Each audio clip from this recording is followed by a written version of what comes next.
Sœurs et frères, chers élèves,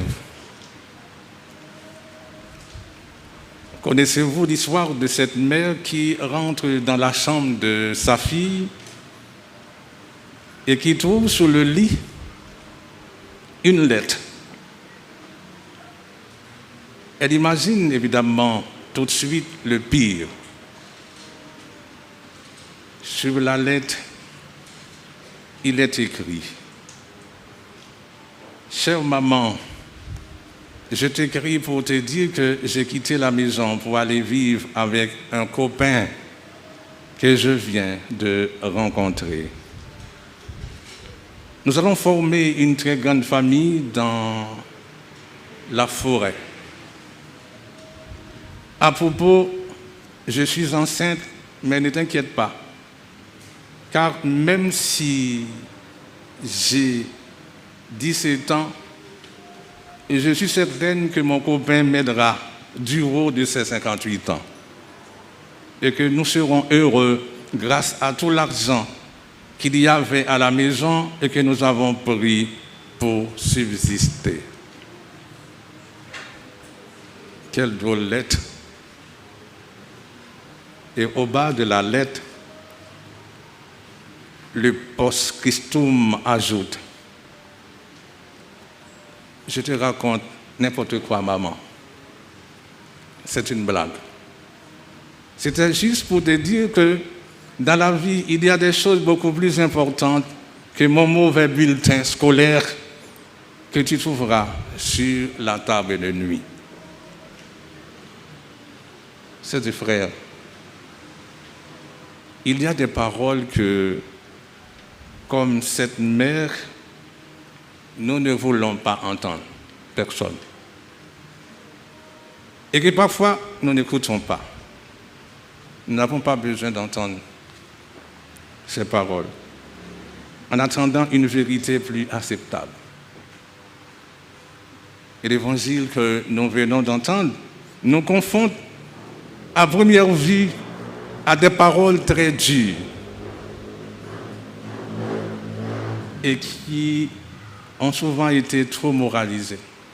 Quand j'ai lu cet évangile, cette messe, c'est une messe de l'Esprit Saint pour les élèves, je me suis dit, mais pourquoi c'est un tel texte, un tel évangile que je vais proclamer devant ces élèves? Si ton œil t'entraîne au péché, arrachez-le.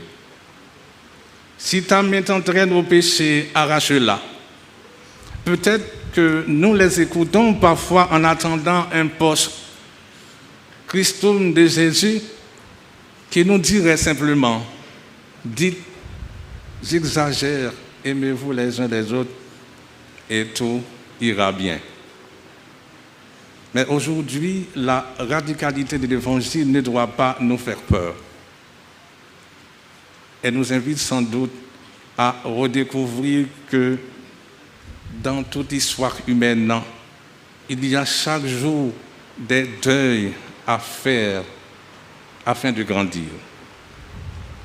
Chaque matin, chers frères, nous avons à nous débarrasser non pas d'une partie de nous-mêmes, mais de ce qui nous empêche d'être nous-mêmes, de ce qui nous est fait pour la relation, mais qui n'y conduit pas. Et Jésus nous pose cette question existentielle et si difficile à chacun de nous. Quels sont les deuils que tu n'as pas encore faits? C'est la question qu'il nous pose ce matin. Quels sont les deuils que tu n'as pas encore faits? Est-ce le deuil de ces yeux dont le regard ne conduit pas à la relation? Parce que nos yeux, le regard, devrait nous conduire à la relation. Mais le plus souvent, au lieu que ce regard conduit à la relation, mais à la suspicion. Est-ce le deuil de ces lieux où nous voulons aller, de ces portes que nous voulons ouvrir, mais qui ne nous font pas avancer? Quels sont donc les deuils qui nous restent à faire les deuils de tout ce qui nous empêche de nous réaliser, de créer et donc d'être pleinement humains. Oui, de créer, je dis bien de créer. Car toute création est paradoxalement inséparable d'une séparation. Toute création est paradoxalement inséparable d'une séparation. Le mot « créer » dans le judaïsme, en tout cas, connote à la fois l'idée de faire et en même temps celle de séparer, dans le langage juif. Et dans le livre de la Genèse, Dieu crée en séparant, non pas en éliminant. Créer et séparer ne sont pas deux moments distincts, mais vont toujours de pair. Créer l'humain, le construire, c'est donc instaurer une réalité qui n'est pas finie, qui n'est pas complète, qui n'est pas achevée, bouclée. Créer l'humain, c'est faire place au manque, à certaines séparations. Précisément pour que nous fassions grandir notre liberté, notre inventivité, notre spontanéité et tout ce qui est censé nous rendre plus humains. Le message de l'évangile d'aujourd'hui pourrait donc sembler, à première analyse, simplement moral, mais il est plus profond que cela. Car il nous invite avant tout à devenir des créateurs d'humanité. Les créateurs d'humanité sont ces hommes et ces femmes qui ont apprivoisé le manque en se séparant de ce qui est en eux, dans leurs projets où leurs désirs les empêchent de devenir eux-mêmes. Mais des hommes et des femmes qui, au même moment, bâtissent des relations fécondes dans l'espace ainsi laissé. Oui, chers frères, grandir en humanité implique de faire certains deuils féconds, de prononcer des noms que nous devons parfois avoir l'audace d'affirmer pour nous-mêmes afin que nos oui gagnent de l'épaisseur. Dès lors, les paroles de Jésus ne sont pas aujourd'hui des paroles de condamnation, ce sont des paroles de salut, ce sont des paroles de libération. Ce sont des paroles qui nous invitent à jeter à la mer une roue qui n'aurait d'autre finalité qu'elle-même, à jeter à la mer une humanité qui n'aurait d'autre destin qu'elle-même. Ces paroles nous invitent à découvrir que par certains deuils ou manques, nous découvrirons que nous sommes avant tout des hommes et des femmes d'éternité, ayant une autre finalité que nous-mêmes, une destinée infinie inscrite dans la simplicité de Dieu. Ce sera toujours mutiler l'homme que de lui enlever le sang de l'infini.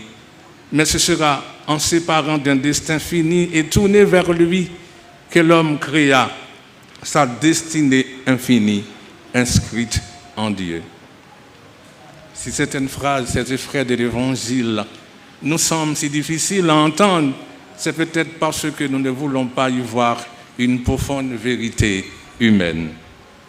En effet, qui d'entre nous n'a pas des projets, des idéaux, des histoires, des personnes toxiques qui lui encombrent l'esprit et dont il doit se défaire pour aller à l'essentiel? L'évangile que nous venons d'entendre nous pose donc cette question existentielle. De quoi dois-tu te désencombrer et qui te tire vers le bas? Et quels sont les deuils que tu n'as pas encore faits? En d'autres termes, que faut-il tailler dans ta vie pour qu'elle y gagne en fécondité? Que dois-tu arracher dans ta vie? Non pas au renoncement ou par force morale, mais par désir de vie.